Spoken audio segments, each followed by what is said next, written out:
Hey everybody, man, I am so happy to be back and being able to speak. I've not been able really to talk much. I tell you what, I've never in my life had pneumonia.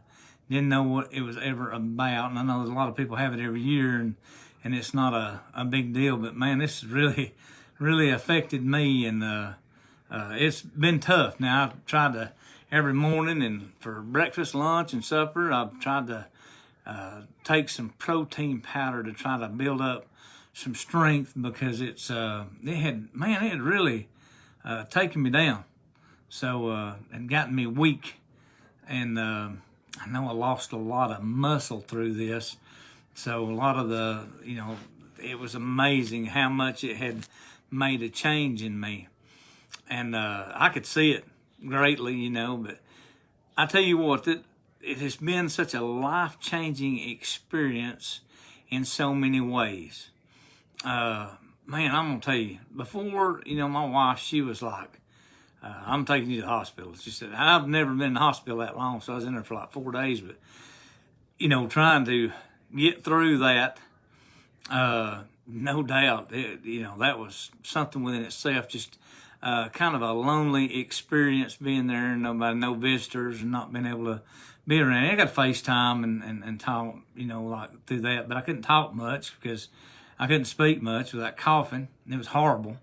But anyway, I had, man, it's been tough, but it's affected everybody so different. I think I had actually probably, maybe my body was a little bit weaker. I had caused some of it. Maybe it was, I allowed myself to be a little, I'd been working a lot. There's a lot of stuff had been going on, just sinuses and things like that. And, it had most definitely, it attacked me. And I know that it has a lot of people, and some people don't get no effects from it. And it's like my kids, they're all fine. Everybody's fine. Everybody's great. I think part of it was my own fault. I had just let my body be so depleted and dehydrated that, it was weak. I think it was susceptible to it, and that's what made it worse. Remember something that I want to tell you this. So the whole time I'm in the hospital, every nurse just about is in there. Just about every single nurse. These masks are useless, don't you? They're useless. They're not going to stop you from getting it. You can still get it. Everybody's going to get it. All these people are going to get it. I think that's kind of the key. And I want to get that out there as much as I can for people to understand. Don't be afraid of getting it. Because it's like everybody's going to get this thing. I mean, it's just like, it's going crazy. There's a lot of people going to get it. Don't let that fear get you or bother you or get you down or scare you. Be prepared ahead of time. Lots of vitamin C, aspirin, different things, your zinc, echinacea, different things that you can take that's herbal remedies. Take a lot of vitamin C and stuff like that. You keep your immune system up. And I don't think it won't affect you that bad. Some people it's still going to affect. Some people it's still going to hurt them because they have so many more health problems and things and issues like that.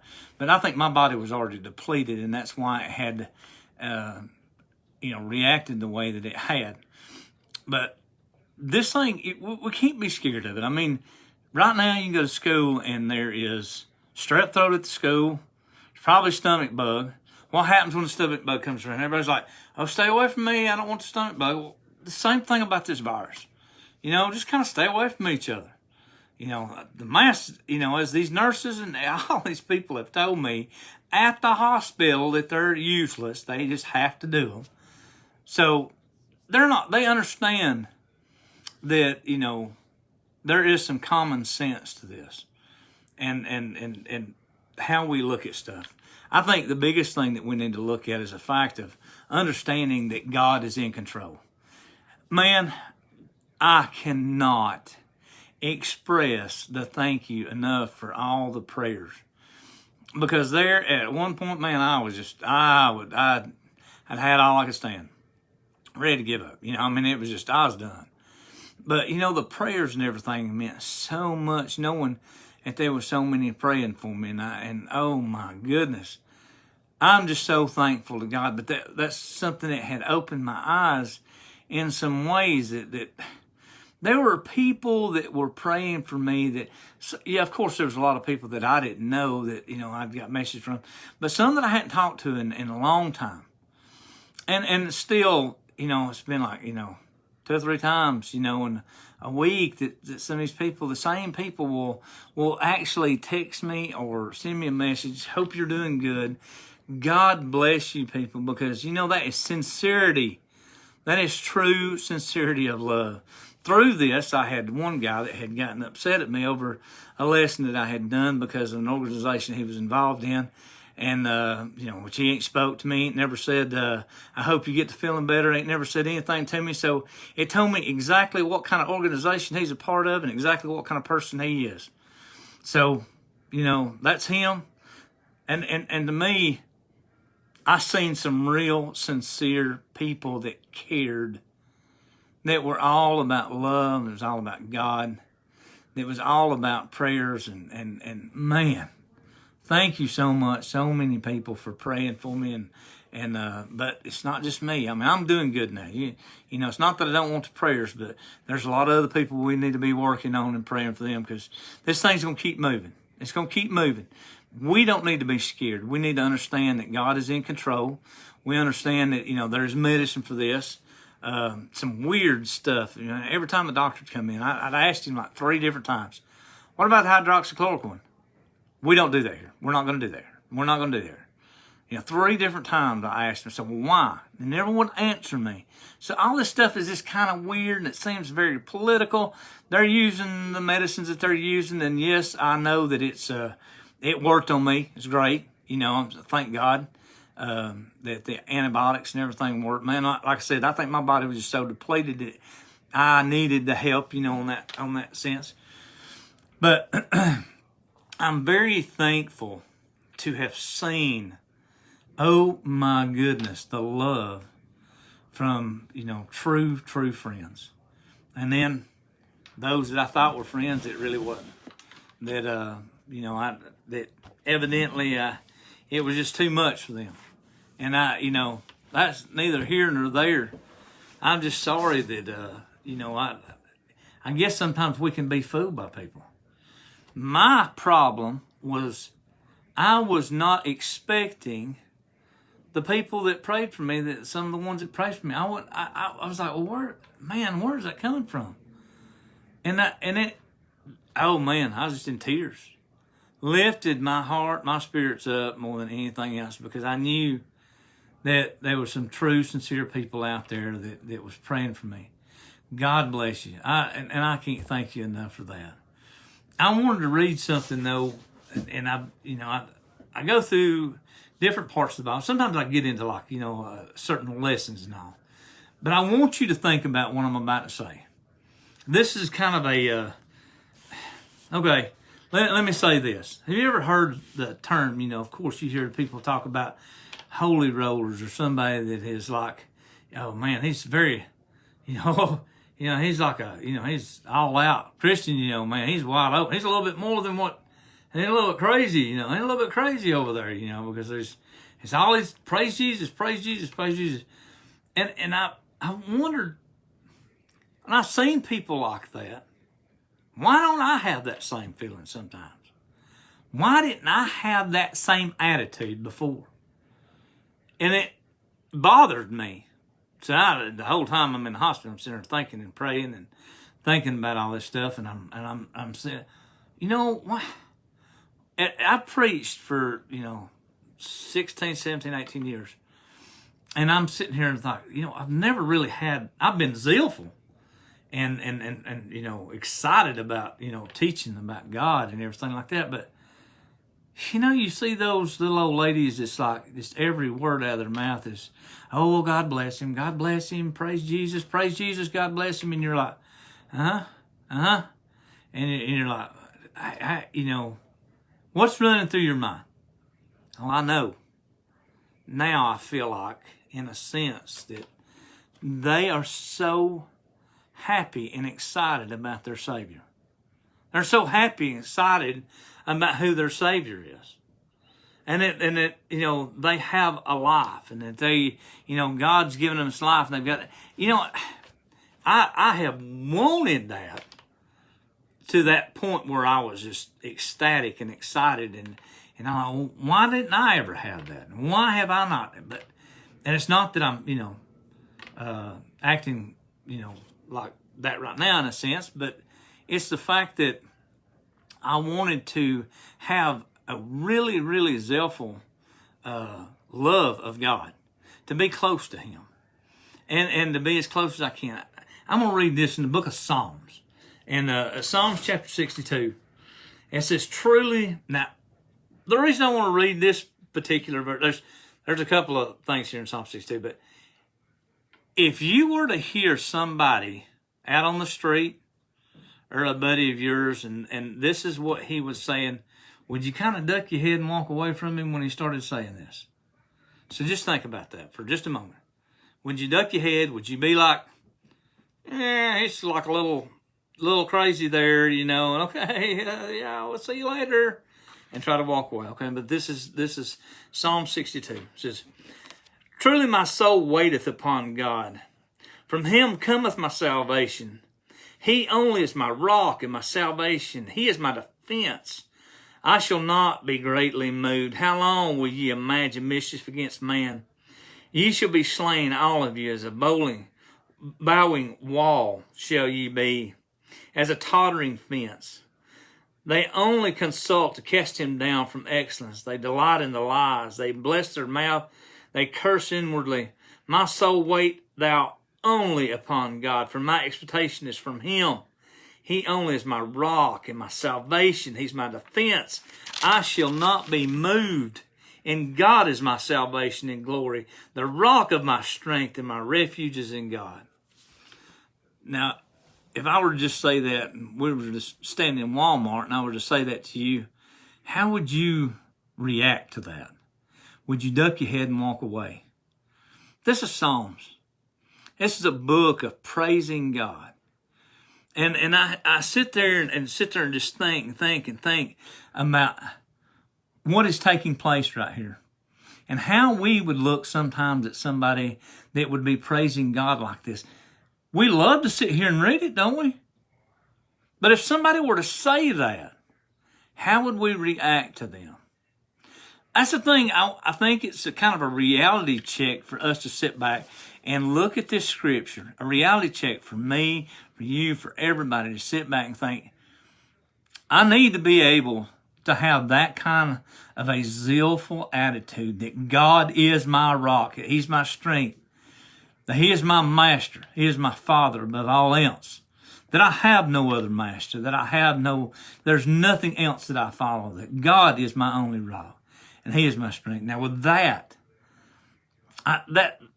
kind of a zealful attitude, that kind of a feeling of love for God, that, you know, He is my strength. It made me really think about how sometimes we might look at other people when they have that real happy zeal. The reason probably some of those have been there is because they was a near-death experience, and they were so thankful that God has brought them out of it.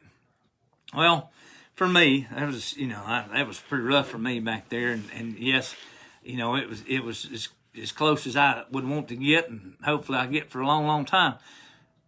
But it did change the way I felt, and the fact of I am thankful above all else that I have a God that is so powerful. I am so thankful that He sent His Son to die for me. I am so thankful that I have family and friends that pray for me. We are so blessed in so many ways. Oh my goodness, we're so blessed. And it's not the blessings of, well, I've got a roof over my head and I've got food to eat. And it's not that. It's the blessings that we know this world is not our home. This is not my home. That the things that surround me, the things that I look at, means absolutely nothing. It will all burn up one day. All those little collectibles and knickknacks and things that people have collected mean absolutely nothing.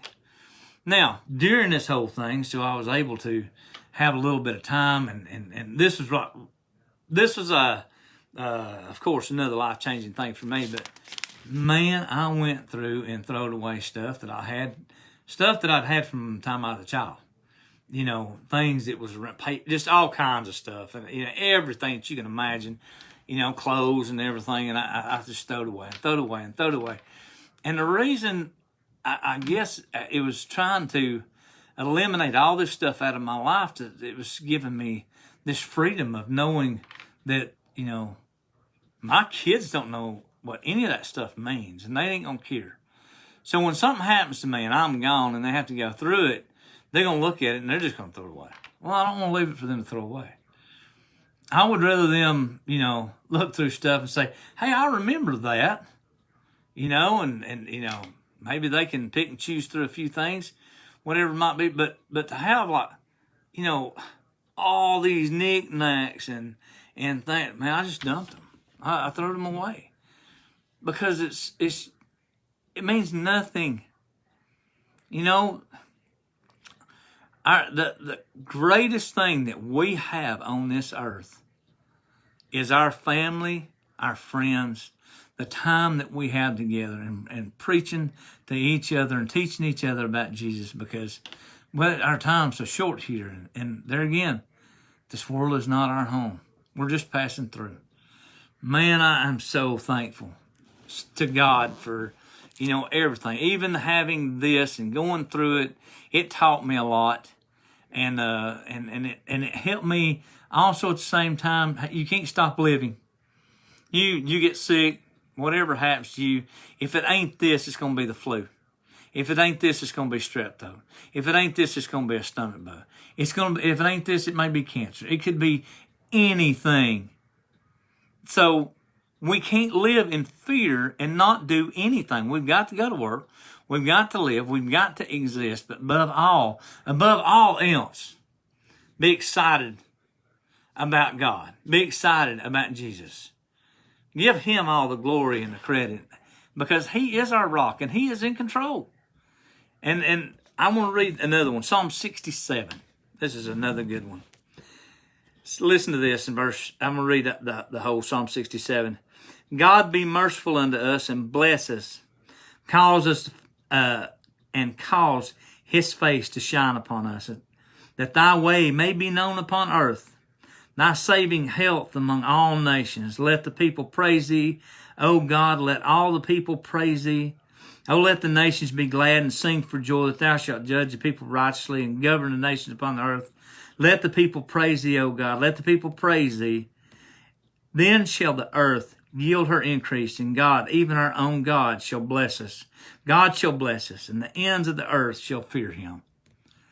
There again, too, like I said, you know, if you just heard this, me saying that out there at Walmart, you might duck your head and walk off. I want us to be able to be at the point that we can say this stuff and understand that we are proud that that's our God. We're happy. We're excited. That's our God. And we don't have anything to worry about because he's in control. He is our rock. He is everything to us. I know that, you know, I have, it's been a couple of weeks since I've done anything, and I'm very thankful for this opportunity to be able to come on here. I'll try to be a little bit more organized as far as, like, you know, maybe making a lesson, but I had to kind of get some of these thoughts and ideas out that I had been, I guess, fighting with for the past week or two. And so, you know, there's no doubt I am so thankful and blessed that God has given me another day of life, and that he is there for me. But I just want to say thank you for everybody that has said the prayers and it has been there, you know, and has kept up with me. I greatly appreciate it. Not that I don't want them, but there's so many other people that we need to be praying for. I've been, you know, checking on Facebook. There's people, of course, that's got cancer, and there's more people that's got this, you know, the virus and different things. So we need to be praying for them, that they can get through it. But remember, above all, you can go back here and we'll look at Psalms and read some of these Psalms and understand that God is our rock, that God is our strength, He's our fortress, that God is our master, He is our Father above all else, and God is in control. And we're going to let God be in control above all else. And with God being in control and God having hold of the wheel and everything taken care of, everything's going to be good. And then in the end, and I'll pray, dear God, in the end, that we'll all be in heaven together. What a glorious day. Thank you so much for listening. I hope and pray that if you're able to, Sunday, I will do a lesson Sunday evening at 7 o'clock. And I got a whole plan for that. So hopefully it'll be fun and you'll enjoy that Sunday. So thank you so much. God bless you. Sunday at 7 o'clock. See you then. Thank you.